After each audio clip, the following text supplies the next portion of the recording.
Hello, everyone, and welcome back to a new episode of the PokerGO podcast. My name is Donnie Peters. His name is Tim Duckworth. What's up, bud? Not much, bud. You are so over it. Tim is over it. Some tired today. This is why Tim likes the first week of the WSOP better than the first week of the WSOP main event, because he can't handle it. Okay, the guy can't handle it. It's day 1B, and he's over it. He's absolutely positively over it. I played 4 games of soccer this morning. I'm a little tired. I mean, your choice. Sure. Some would say a bad choice. Your choice. Yeah, I gotta represent my your country. Choice. Same Team sort USA. of thing. Same sort of thing. You know, you got Philly boy Hellmuth playing today, right?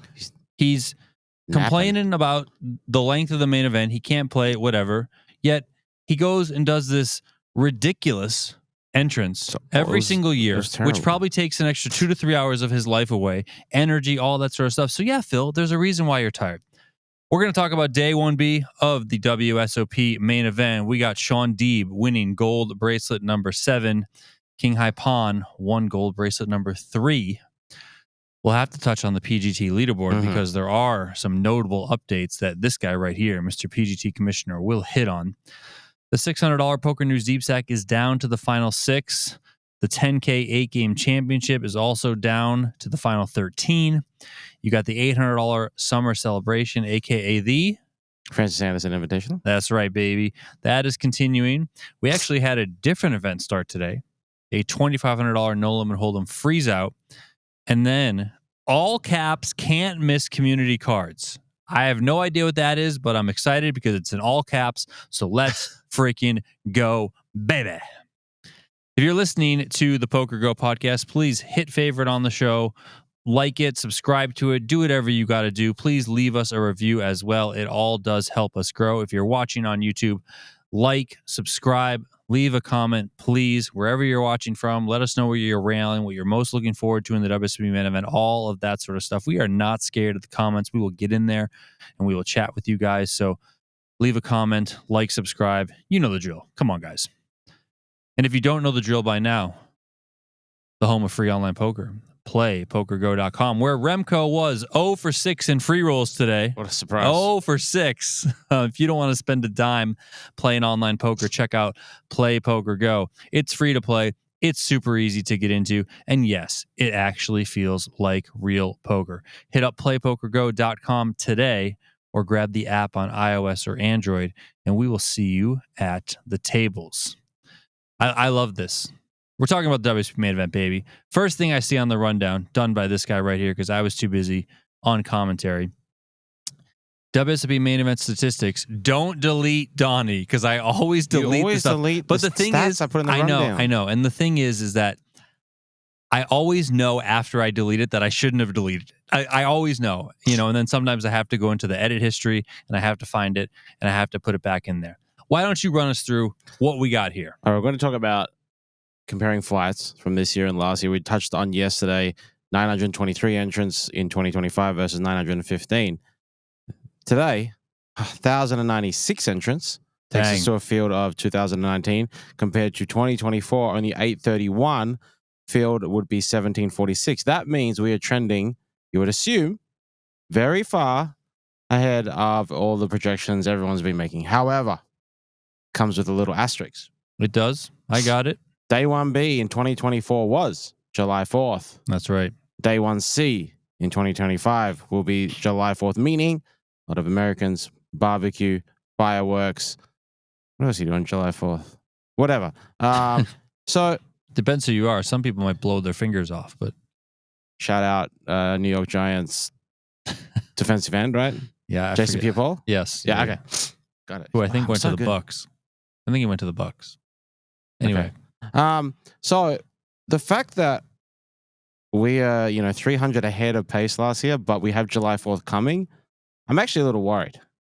Are we really going to get 2,500 tomorrow to put us back, to keep us in line? I don't know. Yes. That's a strong yes. But either way, I just wanted to kind of touch on where we sit. We'll obviously update tomorrow. We'll update on 1D. And obviously the 2-day 2s where we can still register. But definitely ahead of pace, even with the little asterisks we kind of mentioned. 200 extras in the field already advancing. And pretty much 300 extra players in total. I mean, listen, I still like my number, 10,633. I'm in. Okay. Remco, I asked him. He said 11,000. Okay. Who do we see today in the hallway? Vitaly Lunkin. We saw a lot of randoms Could be today. 12,000. We've seen a lot of randoms. Could be 12,000 at this rate. So yeah, 799 advancing from a field size of 1,096. Michael the Grinder, Mizrachi. Grinder is one of, if not the chip leader. He's the chip leader on PokerNews. We're going to do a WSOP plus well, he put confirmation. You start with 60K. He put 297,000 chips in the bag. That's it. Good Lord. And you want to know what else is crazy? You remember when he finished 5th place in the WSOP Main Event? Sure did. What year was that? 2010. I'll help you out. You know what he did before that year at the WSOP? PPC. He won the PPC. There you go. And what did he do this year? He won the PPC. Simply incredible stuff out of the Grinder. We had eliminated today Archer Martirosian, Matt Waxman, Kitty Quo, Ian Steinman, Ryan Honig, Alan Lee, Kaquan Lau, Johnny Chan hit the rail. Mm-hmm. Oh, man. Nick Schulman. I did see Nick Schulman was in the $2,500 freeze out. So, yeah, Nick Schulman hit the rail. And then Nicholas Ostet, the 3rd place finisher from last year, a.k.a. Lena 900. Anyone else? He was on the feature table, or one of the feature tables to close the night. So I know he finished with around 160K. Everyone's favorite blaster, Nick, the big Rigby, Mr. Dirty Diaper himself. I believe, he finished with around 160,000. I think that's what I remember. Nick Marchington. Yep. Looks like he's WSOP done well. Europe champion Max Neuberger. Okay. Nujabauer? Yeah. Whatever it is. You say it. He's 193,000. He is advancing to day 2. Max Steinberg. Also, Yuri Zavalevsky did well. Jason Mercier, he was on the main feature table to close the night. Him and Yuri Zavalevsky. They finished with chips. Mike Matisow bagged chips. Daniel Negreanu bagged chips. Phil Hellmuth bagged chips. Kangaroo crew member Gary Benson bagged chips. Okay. Gary Benson bagging chips. Who else we got on here? Ian Pells. He bagged chips. He won the Gladiators of Poker. Paul Heiser, a former WSOP Colossus winner. Kevin Rabichow looks like he's in there as well. So, yeah, a lot of people. There were a lot of stars. Today was a good lot day. of big names. In one row, we had Negreanu, we had Hellmuth, we had Schulman when he was still in. Schulman seated with John Hennigan. Yeah, Johnny good friends. Somehow got the same table. Also in that section, I saw Mike Matisow. Yes. I saw Leo Margetts. Yep. So yeah, I mean it was pretty packed in here. Gold was good today. Yeah, Gold was very good. It really was. Greg Merson played today. I don't know how he did, but I saw him in the other room today. He goes by the Milkman now. He had a jersey on that said Milkman on the back of it. Yeah, it's very weird. Is there a story behind that? Yeah, so he's into, you should listen to the Table One podcast with him. Okay. He'll explain it all. But for those that don't want to do that, I'll just give you the cliffs. He's gotten deep into the sports cards world, breaking. And when he goes on some streams and does some breaks, he's always drinking milk. So I guess he's the milkman. He's the milkman. Got it. Yeah. Okay. So there's that. Today's big news from the WSOP Main Event was Mr. Phil Hellmuth. Highway to Hellmuth, as it was such deemed. Tim rocking the shirt here. Could have been in the band. So can you explain to me how this went down? Like he had music for some of it, but he couldn't have music the whole way. Yeah. And it was AC/DC Highway to Hell. Yep. And he was saying he does his whole walk in and he ends up on the feature table, right? And he gets there and he starts talking about the song and he's like, yeah, they didn't want to pay the licensing or whatever. It would have cost $200K. I was surprised it only cost $200K. This is AC/DC Highway to Hell is like one of the most an- iconic songs for like this type of It's moment. a rock anthem from down under. It's fantastic. And it's not like AC/DC's like needs the money. So I would assume that they would just charge ultra premiums for it, and be like, the heck with it. Yeah, $2 million. Go ahead, license the song. I mean, so that's the main reason to stop. We didn't want on the broadcast, right? So of course. I mean, I get it. Maybe choose a song that probably the worst or second worst entrance I've ever seen from him. Wait, I mean, what would be the worst? That effing Darth Vader costume he walked in with. Holy crap, man! Yeah, that was a $60 costume. To be quite honest, like his main event entrances have severely fallen off. This seems like a perfect segue for rank this segment. Oh, do you have it? I don't. I wish I did. Oh my God, no! You said you were gonna bring the list. God damn it! I was actually excited for a list. What? Okay, off the top of your head, what would be your favorite? Not the best, but what's your favorite? Was my favorite. The General was good. He did this one. He did this one at WSOP Europe where they like pulled him up on like a. I don't even know what he was. I mean, when they carried him in as Caesar, like that was a good one. I think it's hard to beat. Even that nonsense where he was ripping around the parking lot in the car and then slammed into the thing. And then you crash the NASCAR into the live post of the Rio. It's tough to beat that one, to be honest. But he said the boxing one. Remember when he was like a UFC/boxer? That was pretty good. Yeah. There was obviously the Gandalf the White when he was all white magic. This is the white magic T-shirt. Actually, look. Yeah, look, he's right there. What's the one? The circus trainer. The circus trainer with Dan Cates as the lion in the cage. A little bit of not kosher there. But I think Darth Vader number one worst.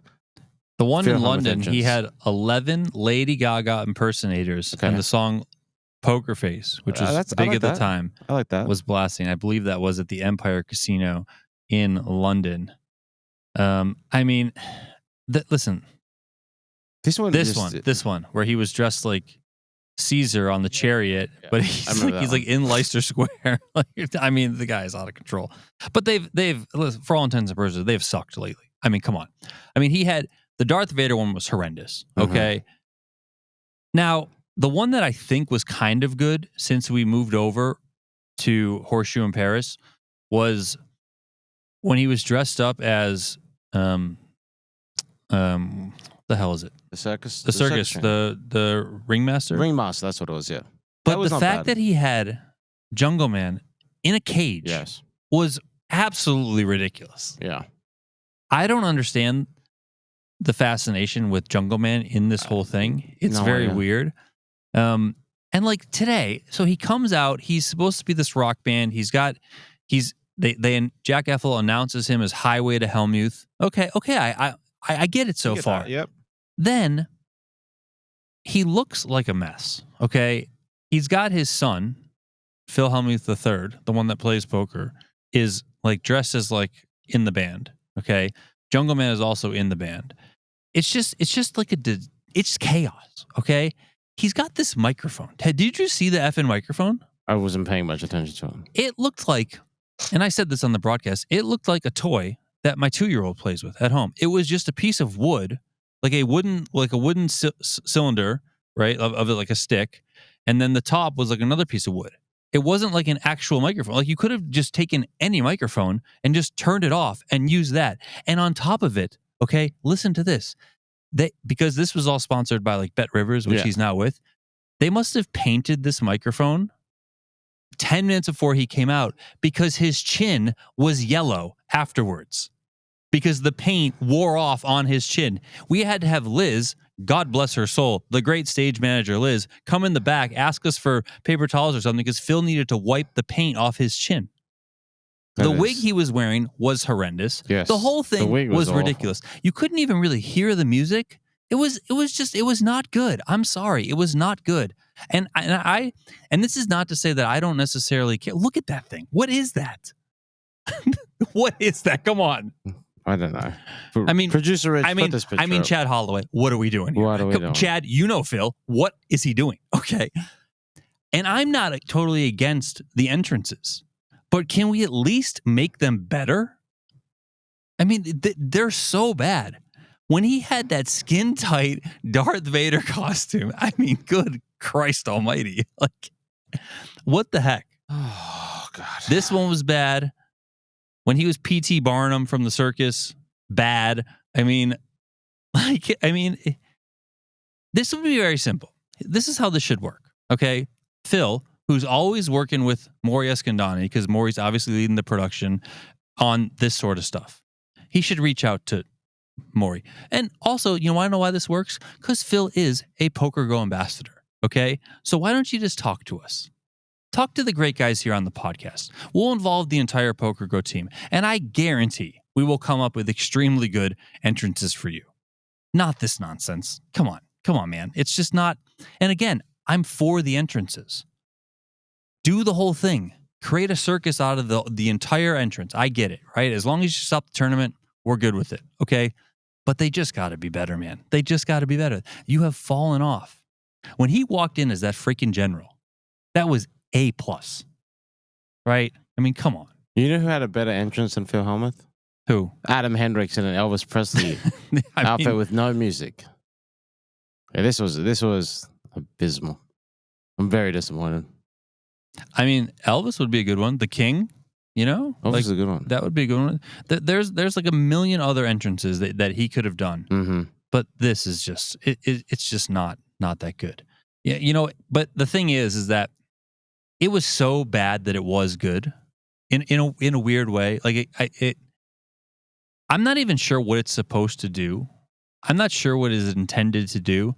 But if the intention is to get people watching the live stream to just freak out in the chat, then it worked. Okay. If that was the intention, then it worked, because it is absolutely out of control. And I will also say this.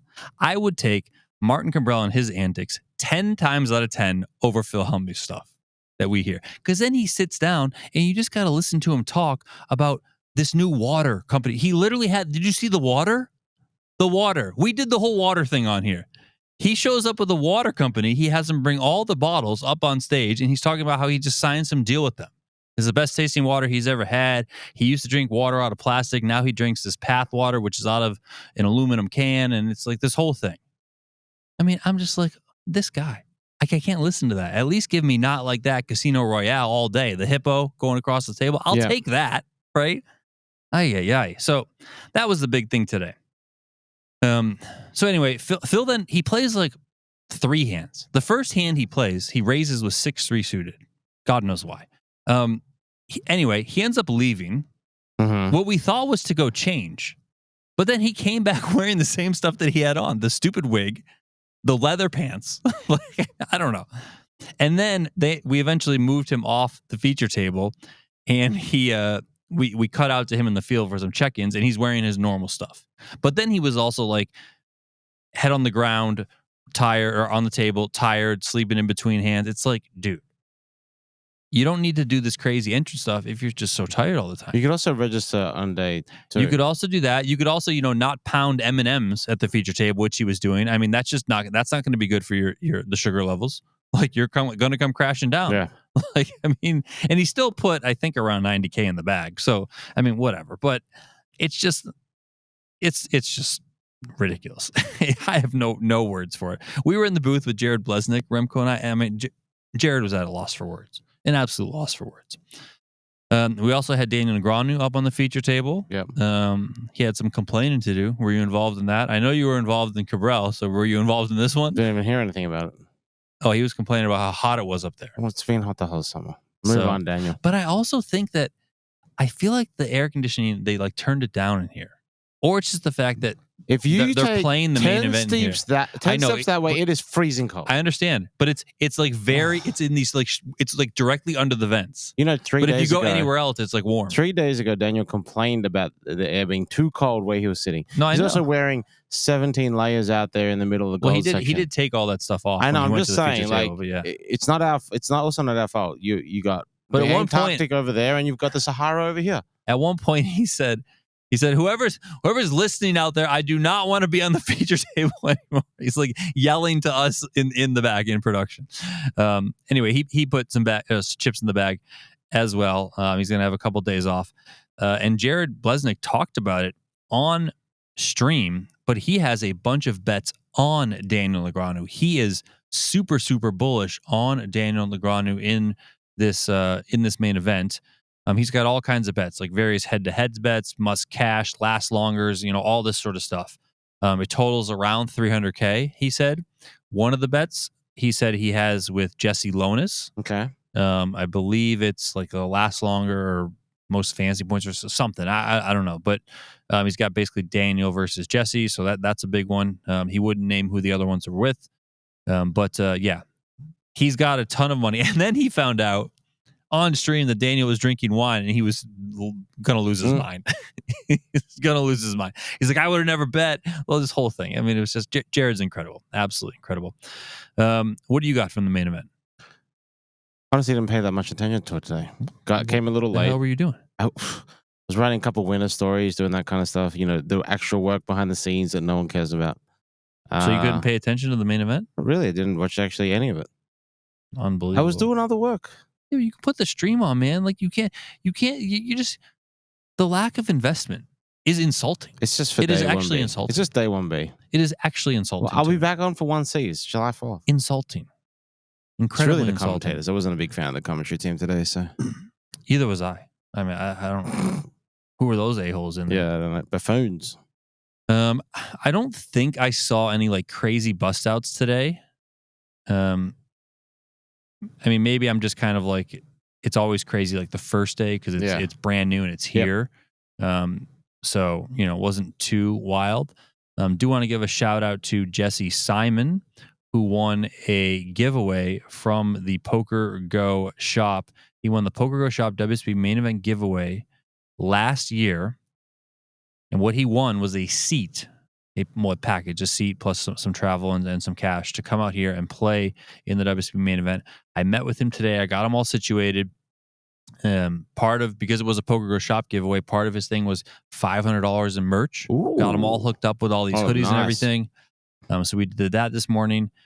And let me just look up. Let me see if I can. He definitely bagged because he walked past me after bagging and said, love the podcast. So love the podcast. Let's freaking go, yeah. Jesse, baby. So he did bag. He was, he must have lost some chips. Not sure how many, but. I mean, I can't find what he bagged. Can you look in the app? I already tried. There's no counts. What the hell? You got to go to day 2. You didn't do it? I went to day 2. There's nothing in day 2 either. All right. Well, he looked like he was doing well. So hopefully that continued. He had what I texted you, 160 or something? 145, I think you sent me. If you want to learn more about Jesse's story, it's actually a pretty cool one, a heartfelt one. You can go to pgt.com. We have a story up on there. That story was written by the great Sean Chaffin for us on pgt.com. Again, that's Jesse Simon. And the gist of it is that he found out his mom had cancer on the same day that I contacted him that he won the prize. How crazy is that? Earlier in the day, he finds out his mom has cancer. Then he gets an email from me that says, you just won this prize. He's a little skeptical of it, right? Because, you shoot these emails up. And I'm also kind of skeptical myself. Like, I mean, I'm sending these out and I'm like, no one's going to believe these damn things. But I in them, I put my phone number. I said, hey, if there's any question on legitimacy, you are free to give me a call. He calls me, boom, said he immediately recognized my voice, and bam. So he's out here and he's doing the thing. And actually, during the main event, Jeff Platt caught up with him. So why don't we just replay that interview now if you missed it in the stream? So we'll throw to that one right now. And this is Jeff Platt talking with Jesse Simon. Okay, Jesse Simon. He's our PokerGO sweepstakes winner. He's a jazz drummer out of Minnesota, and he's here at the main. Stand up for me for a quick sec. We'll get out of the way. I'll make sure you don't miss a hand. Yeah. So you get the call that says, hey, you're playing the main. Then what runs through your mind? Well, it was a real incredible day because on that day, that same day, I had discovered that my mom had cancer, actually. It wasn't confirmed that she had cancer, but I knew that she wasn't doing very well at all. Okay. And that it was going to be a very difficult year ahead of us. And so I'm sitting there opening the email, and there's Donnie, talking to me saying, "This is not a scam. This is not a scam." If you really just, here's my cell phone number, but I still sent it to my wife, and she was like, I want you to sit down and play your hand. We're going to keep it right here, and we're going to watch you play. I'm going to talk a little bit more about you while you do indeed play this hand. Again, the jazz drummer out of Minnesota has so many family ties to the game of poker, as you heard him start to say, was just ecstatic when he got the email from Donnie Peters telling him that he won the seat in the main. Okay, sorry to cut you off. So yeah, no problem. And so I sent it over to my wife, and she's like, "I don't know, man, this is a little, So the next day I called Donnie. He left me his cell phone, and he picked up the phone. And I knew immediately. If you had answered the phone, I would have known immediately too. Donnie's voice, yeah, I get it. Right. Stands out. Yeah. So and it was just like, well, okay, that's cool. I haven't really won anything. I mean, it's like not like that in my life, and so just filled with gratitude and joy. And my mom is doing great. She's still kicking, and spent the whole year, studying up. I joined chip leader coaching, and which we met Absolutely. informally there, and and just really just filled with gratitude and hope, and having a wonderful time, enjoying every single moment. Yeah, what making has this good friends experience been like so far? Well, it's just an absolute dream for me. It's like the poker is so pure and so real, and the structure, usually with quick structures, which is what we're used to, 20-minute blinds, 30-minute blinds, you start with 15,000, 20,000, whatever. Really being able to sit back and just enjoy. And just really kind of calmly, it's to me, it's the same as sitting, on the deck, in front of a lake, just kicking back and just really observing all the amazing players. And I have a really good table. There's some very experienced players here, and I'm learning a lot and just keeping it cool. There we go. Yeah, just gratitude before expectations. That's the name of the game. Well, we're excited to observe you over hopefully a long tournament run. Sound good? Thank you for the time, Jesse. You Really got appreciate it. Pleasure meeting you, too. Nice meeting you too, guys. All right. All right, that was Jesse Simon, one of the many feel-good stories that you get every single year in the WSOP main event. So, rooting for Jesse, of course. We have three other winners of giveaways. They won an annual subscriber giveaway. These three, we're going to have two playing on Friday. We're going to have one playing on Saturday. And I forgot to mention the time. What time did we start this? I want to say We've been going for 24 minutes, so 48. 1:48. All All right, 1:48, Friday, July 4th. Happy America Day. Let's go, baby. Woo woo. Woo woo. Woo woo. Hold on, I'm just trying to effort my way over here. I'll do that later. This podcast is also brought to you by our friends at True Classic, the home of high-quality, affordable clothes for men. You guys can shop tops, bottoms, activewear, and more at trueclassictees.com. Now, I just mentioned all of these giveaway winners, and the part of the reason is because I want to keep reminding you guys that when we actually give shit away, you can actually win it, and you can actually play in really cool events. Yeah. Okay? And True Classic has partnered with PokerGo, and they are giving 15 people get a $5,000 package to come out to the studio in Las Vegas at the end of 2025 and play in a signature event. All you have to do is go to trueclassictees.com/TCPokerGo and submit your poker story. And if you do so, maybe you could be one of the lucky 15 $5,000 package winners. All right. So, that's another great thing that we're doing here. We're trying to give away. Of course, this is all on behalf of True Classic Tees. So really cool shit there. And, you could be like some of these winners. You could be like Jesse Simon. You could be coming out and playing in the studio. So let's go. I don't have anything else to talk about on the main event unless you do. No. Okay. Moving on. Let's go. Well, I'll say that the survivors, they're back on Sunday. That's the final thing I'll say there. Shaun Deeb wins the 100K PLO high roller, his 7th WSOP gold bracelet. Twice his previous highest score.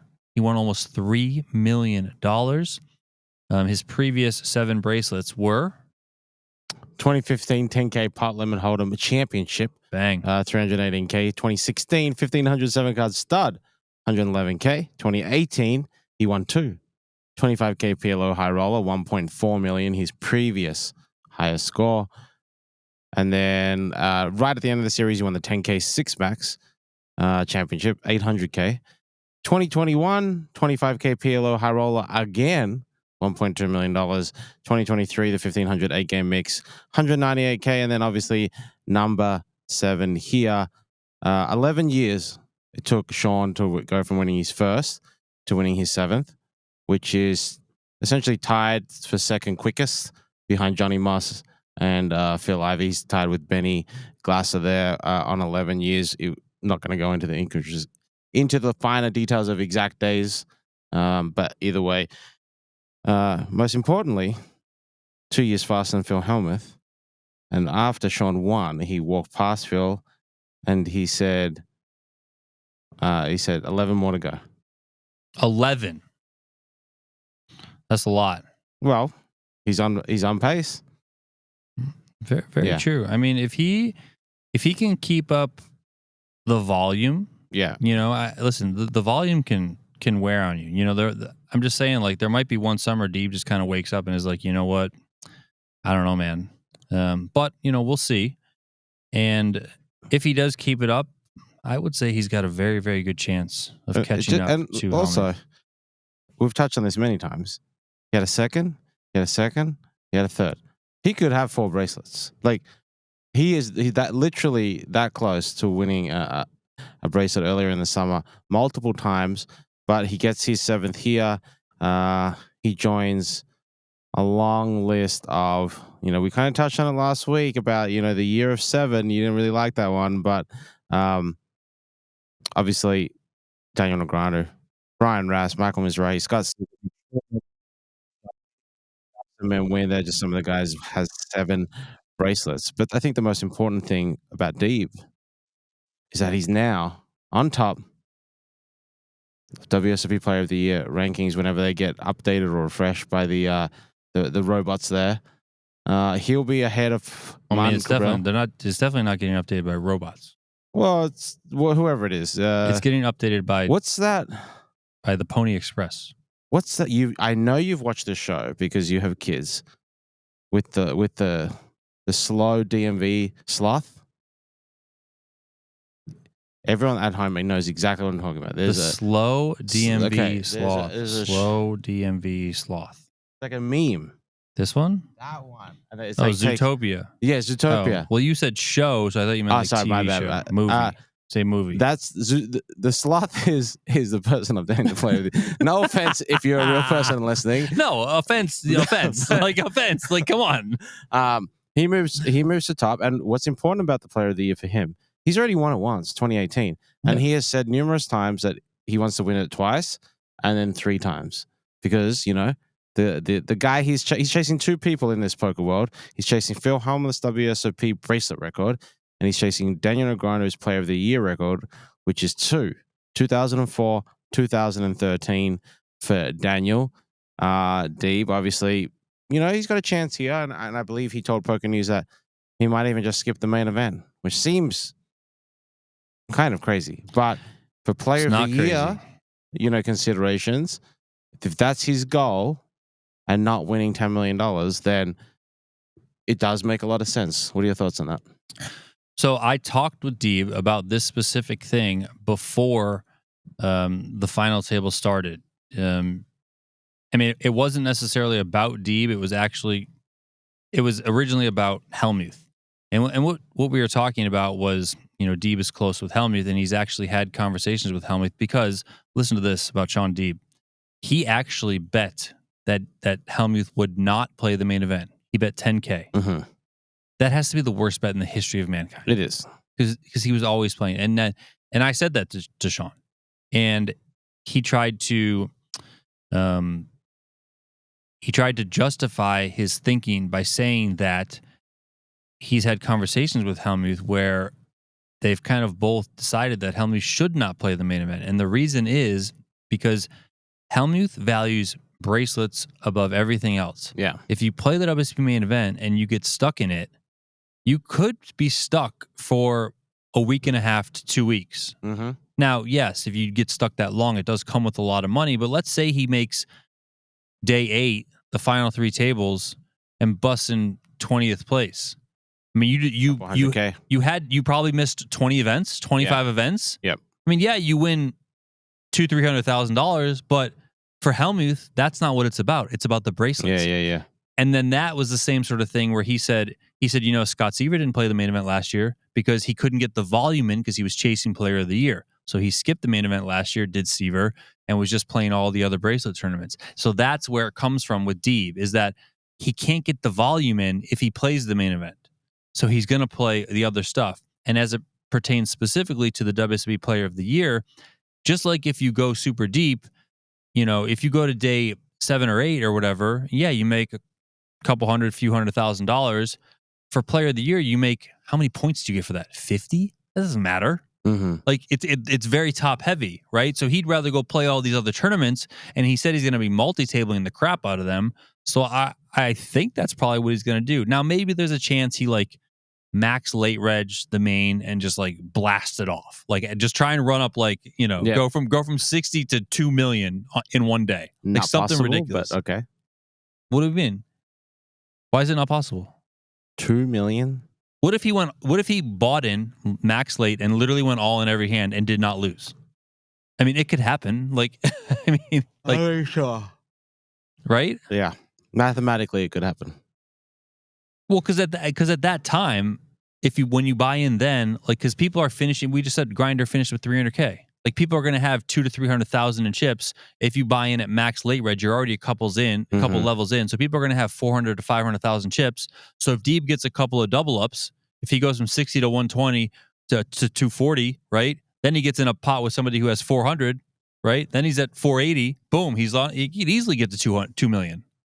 Okay. I'm obviously, but you would have to play the style like that. I'm thinking if he's gonna just blast off in the main event. And the reason why I'm saying this is that maybe he does that, runs it up to 2 million or whatever the big number is, and then he goes and F's off and plays the other stuff and just basically lets himself blind out. Yep. Because then maybe he can come back literally 3 days later. Yeah, but he could also be I'm going to come back 3 days later. If I'm stuck in these other tournaments, multi-tabling in the other room, then I'll just come back 2-3 days later. Not a big deal. So anyway, but yeah, I mean, I think it is legitimate that he could skip it. Mm-hmm. So, but afterwards, I was in commentary, but the great Antonio Abrego did an interview with Shaun Deeb. So let's throw to that right now, and then we'll come on back on the other side.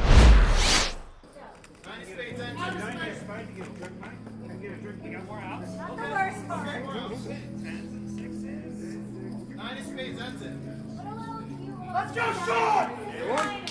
Let's do it! Let's go, Shaun!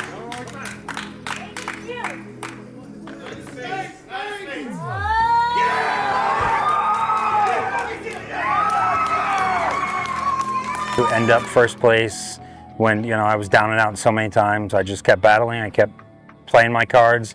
I ran like God, heads up versus Ike, got him super short, and then lost flip. Then he got it back, and then we basically flipped with overpaired flush draw versus top pair. So it was beautiful. It's crazy to play heads up for $1 million but not feel like it, because when you have 2 million locked up, you're already sweet, I'm free rolling. So the stakes didn't matter to me as much as they would, possibly some other time.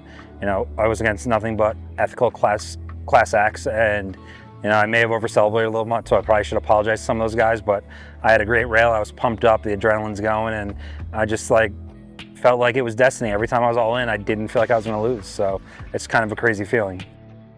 Right now the goal is POI, so winning bracelets helps with POI, so it's kind of mutually exclusive. I don't think I'm going to be making big folds in the bubble in any of the remaining tournaments, so I'm going to be chip leader out of a lot of bullets, and that's kind of fun. And yeah, I'm just, you always come out here in the beginning of summer and hope it's going to go well, and I had a super hot start. Usually I don't do too well early on, and then I had a little lull, and then Michael Monchek forced me to take a day off. We went to go see Shakira.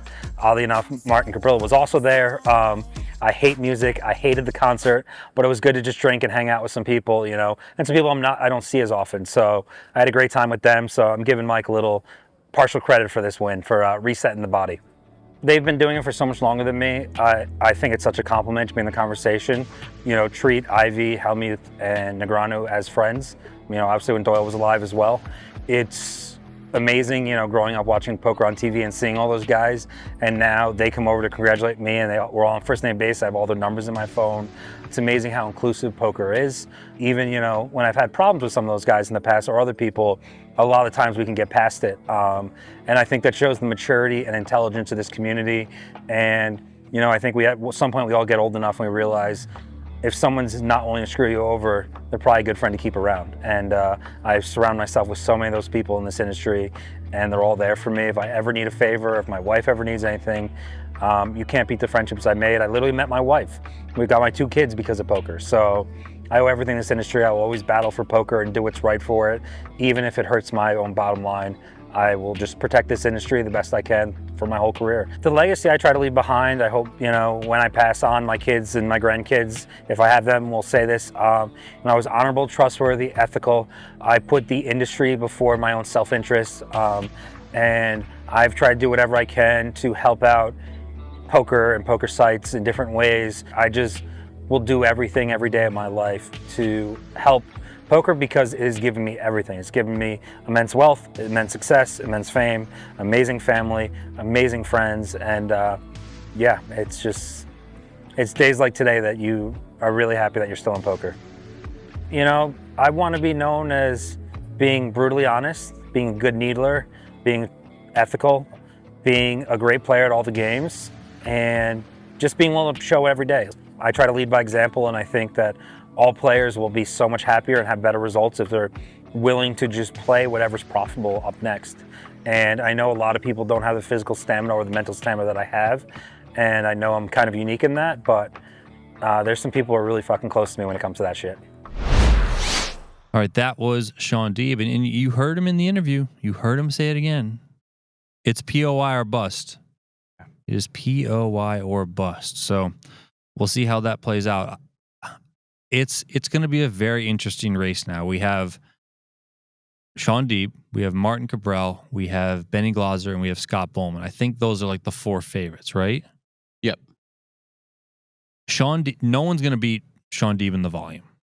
Now, you can say that, okay, maybe Benny Glauser is a better player when it comes to some of these big buy-in mixed tournaments.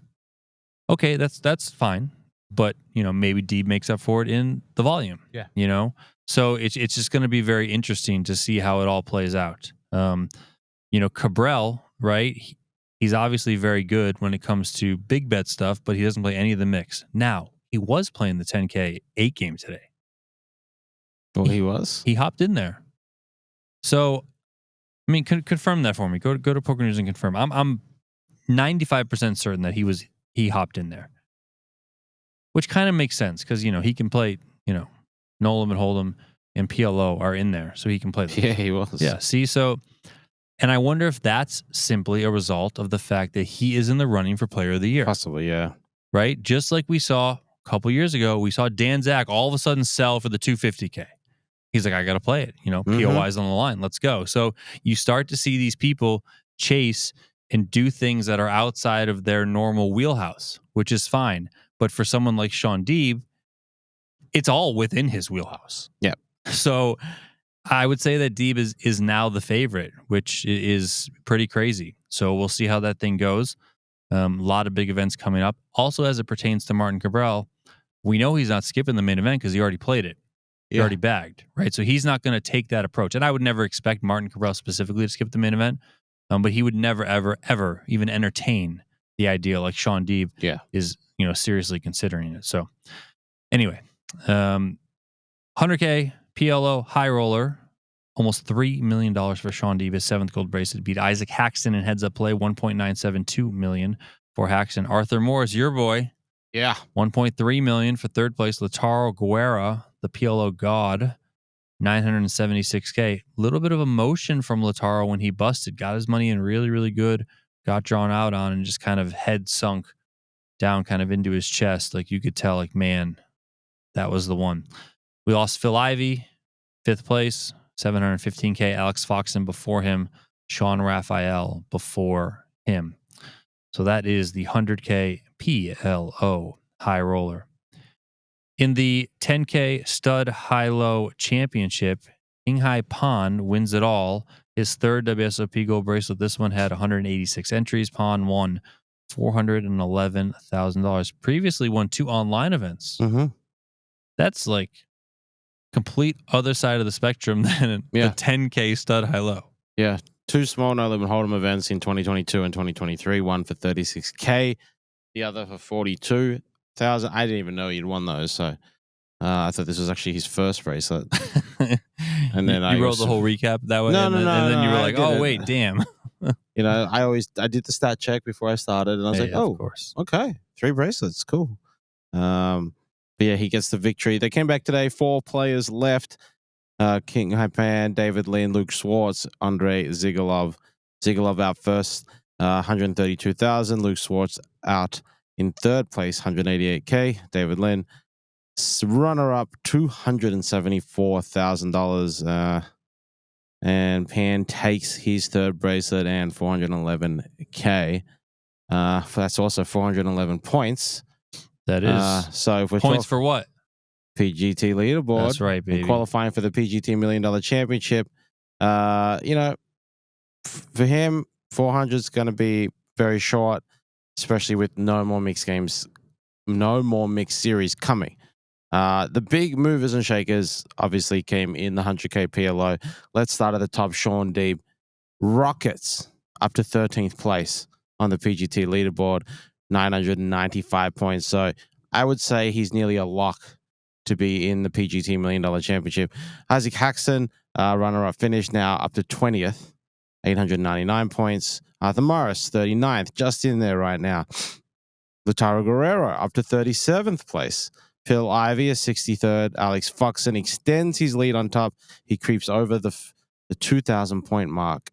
So he's really not running away with it, but he is, you know, we've seen previous leaders drop a little bit. Alex is just getting points nonstop and ascending forward. He's 355 points ahead of Nick Schulman. So that is a lot of points. Nick Schulman also cashed in this event. He finished 12th. Sean Raphael, 16th on the PGT leaderboard. You might not have expected that, but got a couple PLO results, you know, throughout the year on the tour, and he's up to 961 points. And finally, Ben Lamb, 8th place finisher. He's 23rd. So literally everyone that final tabled this event is either in or like on the cusp of being in the top 40 to qualify for the PGT $1 Million Championship. So massive movements there. Shout out massive from all these players. Deeb especially, you know, he hasn't played it, has never qualified. He's basically got, you know, 1 foot in the door pretty comfortably. So for him, does that mean we're going to see him at a PLO series, you know, to try and get some extra points, get more chips, especially, you know, fresh off a $2.9 million victory? Alrighty. Well, that's the PGT leaderboard. And lot of movements. I mean, still a lot of big events to go. That, I mean, obviously the main event too, that have to do with the PGT leaderboard. So it's going to be a fun sweat to see how things shake up heading into the second half of the PGT season. The $600 PokerNews Deepstack is down to the final 6. Daniel Schill is still doing it, huh? He is crushing it. He was the chip leader coming into today, or coming into yesterday, and now he's the chip leader coming into today. He's got 41 million. Nariman Ahmadi, second place, 36.2 million. Ron Kadur, 31.3 million. Jason Lee, 23.5 million. Nicholas Goddard, 23.2 million. And Jorge Dominguez, 15.6 million. These final 6 players are guaranteed $64,400, and they are planned for $302,000 up top. They came from a field of 5,667. So we'll check back in on this one and wrap it up after it ends on the next episode. 13 players remain in the 10K 8 game. It is approaching the final table. There were 195 entries. $26,500 is what they are guaranteed. $422,000 up top. John Turner, aka Pearl Jammer, is the chip leader. Well, who else? Actually, is in? Thomas Taylor is now the chip leader. Wow. Are they? They're not still playing. Stat right? correction. No, stat No. correction. Thomas Taylor, 1.9 million. John Turner is second in Thomas chips. Taylor, Crushing. pretty good summer. Very good. Pretty good summer. John Turner, 1.6. Kale Burns, Kangaroo Crew, Wow. 1.6 million. Eric Wasserson, he's fourth in chips. Mike Gorodinsky, Brian Hastings, Brian Tate of Oats Overnight fame. Overnight fame. He's having a good summer too. Winning is easier with 20 grams of protein. Please shake responsibly. Is that an actual thing? Yeah, I know that because I do it on the commentary. Oh, that's actually. Yeah. I was going to say. Oh, that's actually a good second. Who's this name? Jeremy Osmus. Yeah, I haven't really seen that. No, name I haven't seen the before. name at all. Not this summer. Todd No. Brunson in the mix. Jordan Griff rounding out the final 13. But Jeremy's in, really? Yeah. Oh, baby. You know what this is? This is what happened last year with us. Same sort of crap. This is Dean Eggs winning the 50K. It's just Jeremy's going to win this, but it's not going to matter in 25K fantasy for us. I mean, it's great if you guys have Jeremy Osmus on your ODB teams. Cool. Yeah. But for us in 25K, I mean, good luck. Either way, stacked field, 13 left. They're coming back on Friday, July 4th, and we'll obviously, that should get to a winner. We'll recap that and talk about all the points implications. 411, I think it was 411. 422, sorry, up top. So 422 points. A lot of names there could use some points to get into the PGT $1 Million Championship. I'm looking at Thomas Taylor. I'm looking at Eric Wasserson, and I'm looking at Jeremy Osmus in particular there. So that is the 10K 8-game championship wrap up. All right. Let's go over to the Francis Anderson Invitational. That he is no longer a part of. So he is no longer the Invitational hoster. Darren Aremba out of Canada. The top 3 people are all from Canada. Darren Aremba out of Canada is the chip leader. Zizou Zhao, also out of Canada, second. Sean Pilot, also out of Canada, in second. What's going on here? Let me see. How many are left? 361 from 7,078, but I'm not sure if that's combined. Yeah, close enough. Yeah. Close enough. We got Kevin Stammen, Kenneth O'Donnell, Rob Wazwaz. All right. Sounds good. Today was day 1B in this tournament. More than 7,000 entries total. Prize pool topped $4.4 million. I don't see a first place prize in this one just yet, so you guys are gonna have to just stay tuned for the next one. This isn't supposed to end tomorrow, is it? No, I think it's got 2 more days. Yeah, there's no way. So check back in with us on the summer celebration, aka or formerly known as the Francis Anderson FKA, formerly known as the Francis Anderson Invitational, which I don't know why we named it that just because you said so. The $2,500 no limit hold'em freezeout. I also don't understand why they do this on PokerNews. So on PokerNews, they post the day 2 seat draws, but they never format correctly. Do you know how to get this formatted? Do you click on it? What? It doesn't No, work. I think it's a typo. No, this has happened multiple times. I think it's just the way that they input it. It doesn't work. Interesting. Anyway, Noel Rodriguez is the chip leader. Vitor Zevalevsky, that's Yuri's brother. Yes. Yuri bagging big in the WSOP Main Event. Vitor bagging big in the $2,500 freezeout. And we also got who? Nick Verderamo. Looks like he's got a lot of chips. Sean Daniels, he played and busted the WSOP Main Event today. Michael Joseph, Phil Hui. Scanning for other names. I don't really see any. Freezeout tournament here. 1,299 entries. 247 are moving on to day 2. $449,000 up top in this one. Of course, we won't go too much into this one. I'll just rip off some other names quickly. Boris Kolev is in there. Alex Keating, not Alan, Alex Uh-huh. Keating, Stoyan Madangiev, Max Cruz. Well, Max Cruz is here. I don't know. Andrei Ostapchenko is in there. All right, cool. That's $2,500 freeze out. Moving on. We have a 1K. Tomorrow, 2-day event. Okay. Ooh. We have a 1K. Doesn't say turbo, but if it's a 2-day event, I'm going to have to assume it's got a little bit of turbo. Remember like was it 3K6 max, 30-minute levels? Yeah. Like, it doesn't say turbo, yes, but it's faster than all the normal stuff. So similar sort of thing there.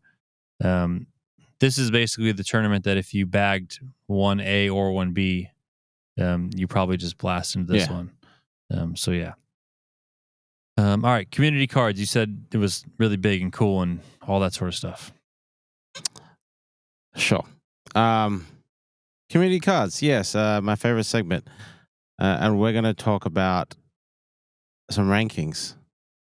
And we're going to rank this. We're going to rank the best things about the PokerGO podcast Holy shit. at 5 daily podcasts. Without a doubt. That's the 5th best thing. In 2024, we missed 3 days. That was really bad on us. We have not missed a day yet. I've already declaring day 1D. I might be out if you're going to be in commentary for too long. But that is the 5th best thing. Day 2D. Oh, day 2D. That's the best thing. It's the 5th best thing about the PokerGO podcast. 4th best thing. Daily video podcast. Yep. I'm going to separate those two so I can get to my 5. Daily video podcast of the PokerGO podcast. Coming in number 3, code words. That's right. We're going to have another code word. It's going to be rank this, all one word, RANKTHIS.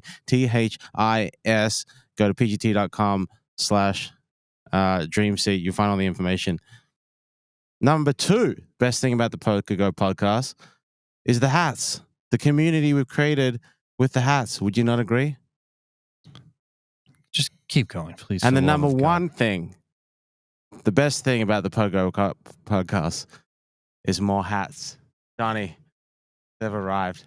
They've We have arrived? 50 Wow. more PokerGO podcast hats for all you guys out there. You redeemed yourself at the end of the day. You see Okay. how it is? Guys, I'm not ordering anymore. This is it. We went with 100. Now we've got 150. There's 50 left. They're in this box right next to me.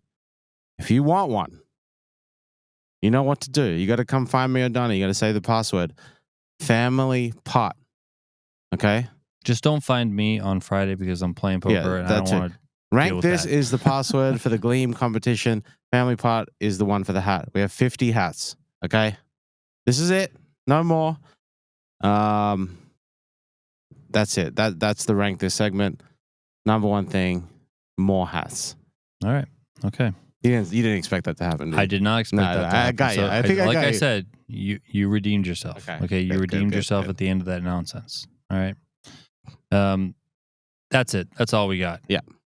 All right. Right. You still playing tomorrow? Want to see? Yeah. I'm gonna. Oh, I should have told my story. I drive in today. Oh yeah. I get here. I pull in off Harmon. I hear this weird noise, like I just ran over something, like ran over like a bunch of gravel or something. I'm like, what is this noise? I didn't run anything over. I'm like looking in the rearview mirror, trying to see if I ran anything over. No, don't. So whatever. I just keep driving, go through the gate. And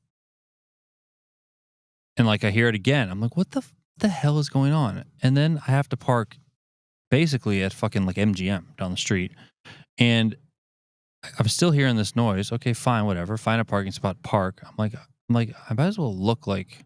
I look over by the tire on the passenger side, front tire, passenger, and I'm looking. I'm like, I don't see anything. I'm like, I might as well pop the hood. Pop the hood. Power steering belt is just fucking everywhere. I'm just like, oh my god. So the fucking power steering belt just went fucking just like exploded. So that was great. But there was like one thread of it because I still had power steering because the power steering has gone out before in that car. Like due to fluid or whatever, and I've had to, obviously it's very hard to turn then. But I didn't feel that, so I didn't think that it was that at first. So yeah, so my car is stuck here. Wait, how are you getting home? I'm going to Uber home. Okay. What do you think? I'm gonna ask you for a ride? I'm not even. Why don't you stay? I know that's you the gotta play opposite tomorrow. side of the thing. The reason why I'm not going to stay because I don't have anything with me. Yeah. Okay. So I'll just Uber home and deal with it all tomorrow. If we didn't live on the opposite sides of the city, I probably would. And if we wasn't, didn't live on the opposite side, 2:39 if we didn't a.m. live on the opposite sides of the city, I would have asked you for a ride. Yeah. But we do live on opposite sides, so I'm not going to do that. I will just Uber. It's not a big deal. I'm just debating if I should go deposit the money tonight or not. I think I'm just going to do it in the morning. Yeah, I think that'll be easy. I don't fucking know. I'll do it tonight. I don't know. It's annoying, but whatever. But I yeah, would do it tonight. Huh? I would do it tonight. It's open, right? I think it is. If I walk over there and it's not, I'm going to be so annoyed. That All right, would be whatever. annoying. All right, that's going to do it for us. His name is Tim Duckworth. My name is Donnie Peters. I'm playing the WSOP Main Event on Friday, July 4th, day 1C. Let's go.